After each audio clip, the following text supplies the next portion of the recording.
Hi everybody, welcome to Caroline's Craft Adventures. So I'm free-forming this one again, just grabbed my camera and started to film.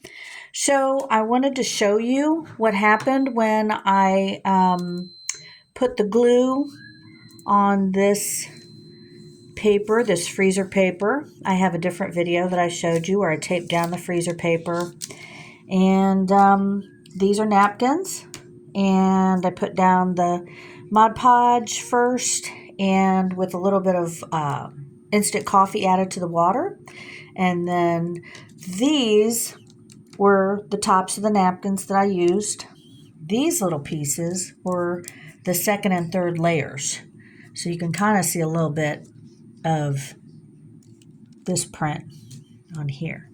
So anyway, I just wanted to show you how this came out. I'm kind of happy with this. I like it. It's pretty interesting, and I showed you before, but look how this is overnight. I did this today. Sorry, there's a bunch of my other craft projects there. But look, isn't that cool? I really, really, really like how that came out. I'll just show you how see-through that is. Check that out. It's pretty see-through, which is super nice because you can make like little envelopes. So it's basically you're making your own rice paper / glycine bags / what are they? They just all these different kinds of names for the same kind of effect of paper. Vellum. You can call it what you like. Tracing paper. I mean, there's so many different, but it's still at the end of the day, it's see-through paper. So it's really kind of cool though. It's fun because then you can make little bags and pages and whatnot and put them in your journals. And it just makes it look really fun because you've got that kind of antique-y vintage feel to this. But yet you just made it yesterday. So how cool is that? So that's that one. And they came off of here pretty easy, you know. This is 2 layers of Mod Podge with water. So I put the Mod Podge and water on here. Then I laid down this, and then I went ahead and went over it with Mod Podge, let it dry, and turned it over, and then did another another layer of the Mod Podge. So I really liked how that turned out. So yeah, and then you can, like I said, you can do so many things, and I'm just now pulling this off, hopefully with one hand. I won't rip it. Yeah, looks like that's coming off. Yeah, wow, that came off nice and easy. So this is a great project for anybody that likes to do these fun projects, doesn't like to spend a fortune on your supplies. That's me. I like to just kind of find other ways to do things. And I tried a bunch of different deals. I like this one a great deal. I am going to do a different video pretty soon where I'm going to have one of these. I'm going to take this off the backing of another napkin. See how that comes up? Comes up pretty good. It's got stuck a little bit to this tape, so that's okay. It just adds to the feel and the look of it, which is fine. And I'll just make something out. I'll probably cut these out, but I just love that. Love that. And there's some spots it looks like. I don't know if that's where the glue just didn't get to it. Yeah. I guess I just didn't get the glue all the way on some of these spots, so they look like white spots. But that's so pretty. Is that just not the prettiest thing?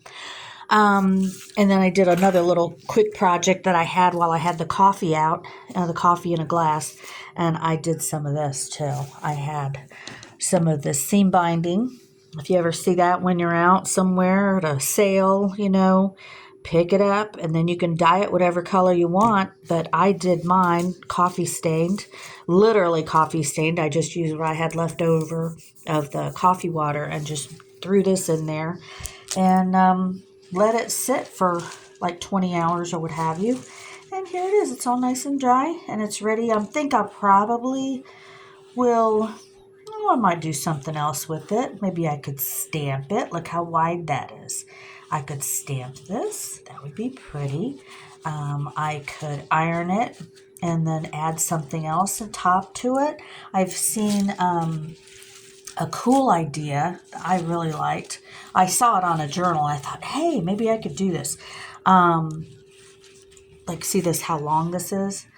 And just go through and on the sewing machine and just put a bunch of little like pieces on here. Like, I don't know, could do just about anything. Here, I'll just grab some of my little stuff that I got here. This is my little drawer of things that I've got. See these little bits of stuff that I just kind of keep in case I need something. These are just all my little bits. And maybe sew them or some other cloth, little cloth bits. I have a bunch of little pieces of fabric. Sorry, I'm all inky. And just, or what have you, sequins. You could attach some sequins, little bits of paper, maybe a few little string of beads, you could just kind of intertwine that in there and just make a whole big old thing of it. Because what I like to do is have this sitting around, and then when I need to embellish like a page for my journal, and I like say I need from here to here, then I just grab my thingy and go through and look at it and say, hey, well, what do I have? What would look good on there to, go on the top of my page or the side of my page to hang out from my journal to make it look nice, So just an idea that I was thinking about and messing with, trying to think of different things to do with this besides just using it just like that. But of course, it looks good just like that. So I'll have to probably iron it or something, but either way, I think it looks really nice, and I hope that this is picking up. It doesn't on camera. It doesn't look as brown as it does in person. It looks very much more tea stained on the paper, or in person, I should say, than it does through this lens. But you still get the idea. So yeah, so I thought I'd show that to you real quick. Okay. So anywho, let me know what you think of these. I really like how these came out. I can't wait to use them. Gosh, I'm going to do so many different things with them. You could just make little journal pieces, and then stack some stuff on here. You could glue on some little beads, sequins, fabric, little fairies. You could do, there's so many things you could do. Or just put this in a pocket. You could mount it to a card. Yeah, there's so many things you could do with this. So make a little book. Look, I could fold this in half and make a little book out of it. How cute would that be? So yeah, just trying to think of all the possibilities here, So anyway, please give me a thumbs up and like and subscribe to Caroline's Craft Adventures. I will talk with you again soon, and let me know what kind of ideas you would have for this kind of thing. It's always nice to get other ideas from other people and see what they've done with this, okay? And also please visit my Etsy shop. It's called From Charlotte's Attic, and you'll find all kinds of goodies and Happy Mail that I've got in there. That's a new thing. So you might get even little bits of these in your Happy Mail. So there's several different packets that I created, and they're just full of all kinds of fun little happy things that you can add to your journals, your books. You can use them as bookmarks. You could give it as a gift. There's so many options that you could use with that. So anyway, have a great day, guys, and I will talk to you again soon. You take care. Bye.